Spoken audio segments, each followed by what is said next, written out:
皆さんこんにちは。北海道日高地方の養蜂場からです。いつもご視聴いただきありがとうございます。時は6月中旬の2日間です。撮影を行った時の天気は2日とも晴れ、気温はやはり2日とも24度でした。初夏をも思わせる穏やかな春の日和でした。今回は後ほど分蜂に向けた準備の作業についてお話しします。それが今回のメインテーマです。ただ分蜂とは言っても蜂たちが自発的に行う巣分けのことではありません。そうではなくて人間が管理して一つの群を二つの群に分ける人工分蜂に向けた準備のお話です。どうぞ最後までゆっくりとお楽しみください。ただ人工分蜂のメインのお話に入る前に、蜂がクローバーの花を訪れている場面を少し紹介しましょう。1週間前の前回の動画で私はクローバーが満開だと言いましたが、しかしこれはどうやら間違いでした。1週間後の今回の撮影の時にはさらにクローバーの花の数が増え、個々の花が大きくなっていました。蜂がクローバーの花を訪れている様子は、この西方うどくのシリーズが始まった2年前から毎年お伝えしてきました。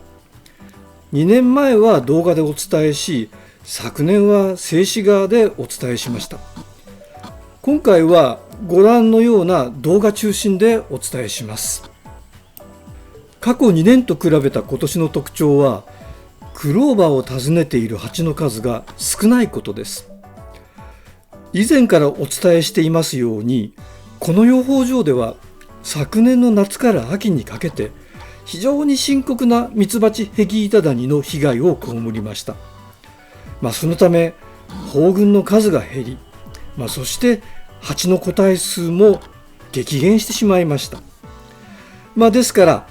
クローバーを訪ねている蜂の数が少ないのも当然のことです。実は先ほどから皆さんにクローバーの花を訪れている様子を見ていただいている蜂は、場面はそれぞれで違いますけれども、すべて同じ個体です。たった一頭の蜂の様子を場面を変えて先ほどから皆さんに見ていただいているのです。実はこの一頭が今回の撮影の時に放火の様子を映像に収めることのできた唯一の蜂でした。この他にも2頭放火している蜂を見かけましたけれども、マクロレンズをつけたカメラを持っている時に見つけて撮影することができたのはこの蜂だけでした。それほどまでに放火している蜂が少なくて、したがって撮影のチャンスも少なかったということです。そうは言っても巣箱に近寄って見てみると、蜂は結構外に出ています。ただ養蜂場周辺には無数のクローバーの花が咲いています。ですから蜂は蜜集めのために広い面積に散らばってしまいますので、私たちが観察地点と考えている区画の中で見つけることのできる蜂の数は極端に少なくなってしまうのです。ところで1週間前の前回の撮影の時には巣箱は1段分しかありませんでした。しかし今回はご覧のように2段になっています。ですからこの1週間の間に巣箱の数を1段分だけ増やしたのです。そして増やしたのは巣箱の数だけではありません。巣箱の中に入れている巣板の数も増やしています。1週間前には巣板の数は6枚でした。しかし今回は巣板の数は9枚になっています。ですから1週間の間に3枚だけ巣板の数を増やしました。巣板の数を増やしたのは蜂の数が増えたからです。その9枚の巣板は上の段の箱の中に4枚、そして下の段の箱の中には5枚入れています。今映像に映っているのは上段の箱の中の様子です。ここには4枚の巣板があります。ところでこの養蜂場で使っている巣箱には10枚の巣板を収めることができます。ですから現在の9枚の巣板は1つの巣箱に収めることが可能な数です。つまり9枚の巣板は巣箱を2段にする必要のない巣板の数なのです。それではどうして今この養蜂場では巣板を2つに分けて上の段の巣箱に4枚、そして下の段の巣箱に5枚置いているのでしょうか。それは上の段と下の段とを別々のコロニーに仕立てようとしているからです。つまり先ほど言った人工分蜂の準備としてこういうことを行っているのです。上の段と下の段とは下の方に見えている角黄板というもので仕切られています。角黄板は格子状の平板でして、この格子の間隔は小さな働き蜂と大きな女王蜂との体格の違いを考慮して、働き蜂は通過できるけれども女王蜂はくぐれないように作られています。今女王蜂は下の段の巣箱にいます。ですから女王蜂は角黄板に邪魔されて上の段に登ってくることはできません。そうするとどういうことが起こるかというと、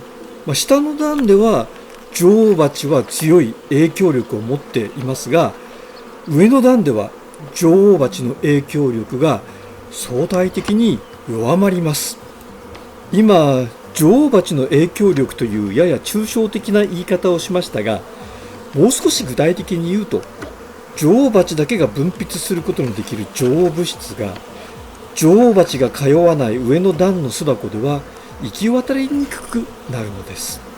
女王物質は女王蜂の大学腺から分泌されるフェロモンで、働き蜂の卵巣の発達を抑制したり黄体を作らせないようにします。